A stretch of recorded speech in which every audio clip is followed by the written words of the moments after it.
Ganap ng bukas para sa mga commercial vessel ang Strait of Hormuz. Ito ang inanunsyo ni Iranian Foreign Minister Abbas Araghchi kasunod ng deklarasyon na tigil putukan sa Lebanon.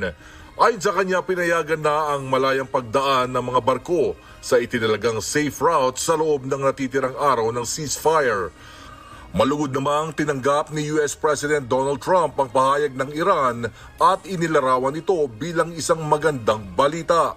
Ayon pa sa US President, pumayag na umano ang Iran na kailanman ay hindi na nito isasara ang daluyan kaya hindi na ito magagamit bilang panakot laban sa buong mundo. Kasunod ng anunsyo, agad na bumaba ang presyo ng langis sa pandaigdigang merkado dahil sa pag-asang muling babalik sa normal ang daluyan ng supply. Gayunman, ilang oras lamang ang lumipas, nagpahayag naman ng salungat na pananaw ang Speaker ng Iranian Parliament na si Mohammad Bagher Ghalibaf. Ayon sa kanya, hindi mananatiling bukas ang Strait of Hormuz kung magpapatuloy ang blockade ng United States sa mga daungan ng Iran. Naninindigan din ito na ang pagdaan sa Strait of Hormuz ay mananatiling nasa diskresyon at otorisasyon ng pamahalaan ng Iran.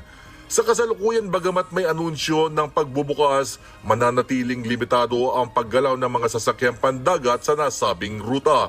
Ipinapakita ng mga tracking data na iilan lamang ang tumatawid at marami pa rin ang umuurong dahil sa pangamba sa seguridad. Patuloy din ang pagpapatupad ng United States ng naval blockade sa mga daungan ng Iran sa kabila ng tigil putukan. Ayon kay Trump, mananatili ang blockade hanggang hindi pa ganap na napipirmahan ang kasunduan sa pagitan ng Washington at Tehran. When the agreement is signed, the blockade ends. As soon as the agreement gets signed, that's when the blockade ends.